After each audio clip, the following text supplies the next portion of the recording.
Desde a liberação do saque do PIS/PASEP para cotistas de todas as idades, as agências da Caixa Econômica de todo o país estão movimentadas. Os saques começaram a ser liberados nesta segunda-feira. Aqui no DF, o benefício deve injetar quase 200 milhões de reais na economia. O Josimar começou a trabalhar com carteira assinada aos 22 anos. Hoje, com 58 anos, veio ao banco para ver se tem direito a sacar algum valor referente ao PIS/PASEP. Eu acho que sim, menos 3 mil, né? Não é possível, né? E é um dinheiro que vai fazer diferença? Ah, vai. Chegou numa boa hora. Ele não foi o único que correu para a fila de uma agência para saber se tem algum dinheiro a receber. Outros contribuintes tiveram a mesma iniciativa e, mesmo sem saber o quanto tem a ganhar, já sabem qual o destino desse dinheirinho a mais. A primeira coisa é pagar as dívidas. Acho que é a única coisa melhor que tem, né? Ser honesto, pagar a dívida, deitar a cabeça no travesseiro e dormir tranquilo, né? Pagar dívida, uma dívida. Essas pessoas fazem parte dos contribuintes que estão sendo beneficiados pelo pagamento do PIS/PASEP. Nesse primeiro momento, tem direito a receber o valor pessoas a partir de 57 anos que trabalharam nos setores público ou privado, não resgataram o saldo e tenham contribuído até o dia 4 de outubro de 1988. A gente avançou, chegou no caso máximo. Todos os cotistas vão poder fazer o saque. Só que esse saque vai ser por uma janela de tempo. Ou seja, que começa agora em junho e termina no dia 28 de setembro. Só no Distrito Federal, entre trabalhadores da esfera federal e privada, 275 mil pessoas têm direito ao benefício. O governo espera aquecer a economia com esse montante. Uma vez que esse recurso fica à disposição do cidadão e esse cidadão gasta na economia, com isso a atividade econômica ganha atração. E da mesma forma que a gente teve no FGTS o impacto positivo no PIB, a gente acredita que a disponibilização dos recursos do Fundo PIS/PASEP também auxilia a nossa economia em 2018. Para saber se tem algum valor a receber, basta ir a uma agência da Caixa Econômica Federal ou do Banco do Brasil, ou então acessar os sites dessas instituições bancárias. A Justiça condenou 7 pessoas por aplicar golpes contra desempregados em todo o Brasil. O chefe da organização, Renan Romero Dias, terá de cumprir 9 anos e 3 meses de reclusão. As penas dos outros envolvidos variam de 6 anos e 8 meses a 7 anos e 2 meses de reclusão pelos crimes de organização criminosa, estelionato e corrupção de menores. A quadrilha também deverá ressarcir as pessoas que foram lesadas. O esquema foi revelado pela Operação Fake Job em julho de 2016. O grupo divulgava oportunidades de emprego em sites, páginas em redes sociais e jornais de grande circulação. As vagas de emprego não existiam. A polícia prendeu integrantes de uma quadrilha que aplicava golpes pela internet. Os criminosos rastreavam compras e enviavam e-mails com boletos falsos para os consumidores. O grupo faturou com o esquema mais de 6 milhões de reais. O grupo aplicava os golpes há cerca de 2 anos e faturou quase 6 milhões de reais apenas nos últimos 2 meses. Eles conseguiam modificar o código de barras do boleto enviado ao consumidor que fazia a compra pela internet. Essa quadrilha monitora, tem informações, recebe esse boleto, sabe que essa vítima recebeu esse boleto nesse valor e ela simula uma outra venda, uma outra compra, na verdade, mandando gerar um outro boleto. Pega o código de barra desse boleto e falsifica o boleto dessa vítima. E a vítima acha que está pagando, na verdade, a mercadoria dela, mas, no entanto, ela está pagando a mercadoria da quadrilha, que era entregue no endereço que a gente conseguiu identificar. Os presos não foram apresentados, mas o delegado informou que parte do grupo foi presa no Cruzeiro Velho. Segundo a polícia, o local era usado para armazenar os produtos dos golpes. Foram apreendidos 200 celulares, 20 notebooks e 19 mil garrafas de bebida alcoólica. O dono de uma loja de artigos de pesca de um shopping da Asa Norte também é suspeito de participar do esquema. As investigações começaram a partir da denúncia desse empresário, que preferiu não se identificar. O nosso comercial recebeu um e-mail dizendo que o boleto que era para pagar naquele dia, com vencimento naquele dia, estava errado por uma diferença de imposto. E informava um boleto novo, com vencimento no mesmo dia, aparentemente todo correto, só que com um valor abaixo. No dia seguinte, a empresa que fornece para a gente os materiais ligou informando que o boleto não tinha sido pago, não tinha sido dado baixa. Nesse caso, a gente pegou o comprovante bancário e eu enviei para eles, dizendo, olha, não, tá aqui o comprovante bancário, tá pago. E aí a gente foi perceber que, na verdade, aquele boleto era falso. Ainda não se sabe como a quadrilha tinha acesso aos e-mails para os golpes, nem quantas pessoas foram enganadas. Mas o delegado faz um alerta. Não paguem boletos de segunda via, boletos de origem estranha, confiram o número do código de barras, né? Verifiquem quem é o beneficiário quando vocês fazem o pagamento, se for possível, né? Para ver se realmente, se tiver dúvida, não pague, né? Entre em contato com o fornecedor para confirmar a procedência desse boleto. Um policial militar de Goiás foi preso acusado de matar um homem em Ceilândia no dia 3 de junho. O PM foi detido em Lusiânia por policiais civis no DF nesta segunda-feira. De acordo com as apurações, o militar deu 2 tiros no rosto de Edilson Dias de Oliveira, que já tinha passagem pela polícia. Os dois eram amigos. O PM disse que estava bebendo com o colega que tentou pegar a arma dele. Os dois brigaram e o PM acabou matando o rapaz. A lei seca completa 10 anos hoje. A fiscalização ficou mais rigorosa e a lei também. Mesmo assim, a mistura entre álcool e direção ainda é uma realidade. Brasília tem o maior índice de autuações do país. Foram 120 mil flagrantes em uma década, 10 mil só nos primeiros 6 meses deste ano. Há 4 anos, um acidente que ficou registrado na estatística do trânsito do Distrito Federal.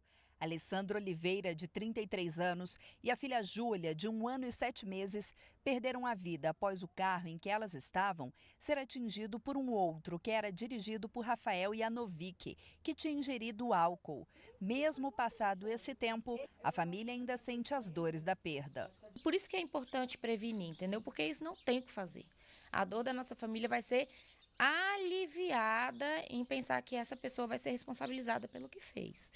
Mas a nossa vida nunca mais vai ser a mesma, a do meu irmão nunca mais vai ser a mesma, né? A da nossa família, da Alessandra, não vai ser, não tem jeito. Com 0,3 miligrama de álcool por litro no sangue, o motorista já está desrespeitando a lei.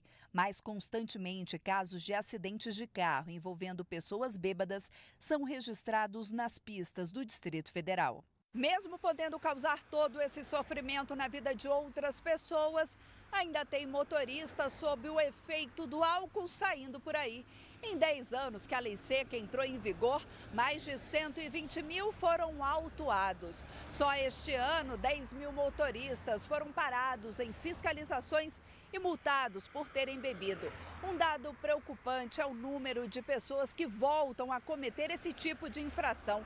Só para se ter uma noção, 508 já foram pegos pelo menos 3 vezes em blitz da lei seca.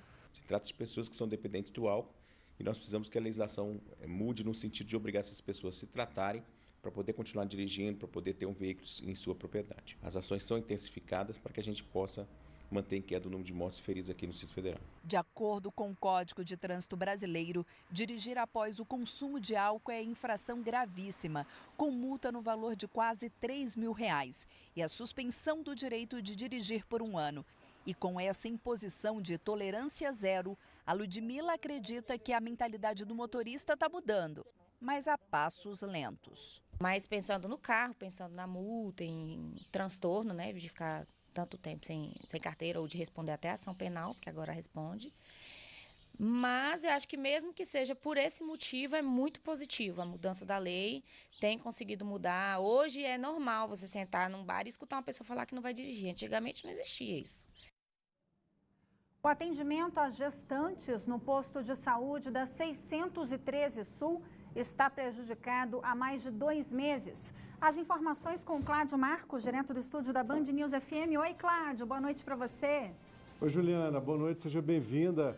Pois é, essa é a informação. Inclusive, a gente conversou com algumas pacientes. Olha, é o caso da moradora lá de Valparaíso, só que ela trabalha aqui na Asa Sul, então ela passa o dia na Asa Sul e buscou atendimento. A Diana Gomes da Silva, que é estudante, está grávida de 7 meses, procurou lá então o posto da 613 Sul. Ela buscou atendimento por várias vezes, não conseguiu.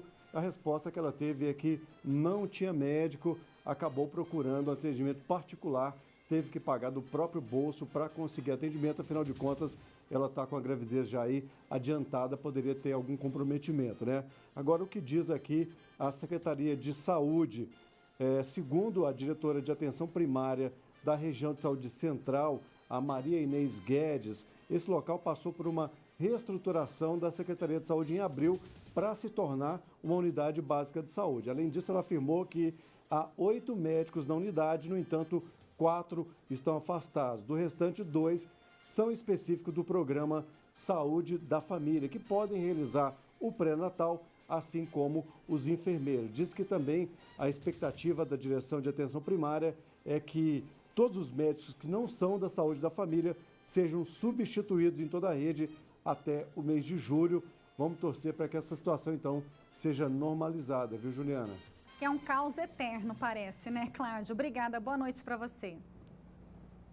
O Tribunal de Justiça aqui do DF decidiu que o tempo de internação de um bebê recém-nascido com problemas de saúde não pode ser descontado do período de licença maternidade. A segunda turma do tribunal analisou um caso específico, mas a decisão deve servir de base para outros julgamentos semelhantes. Veja.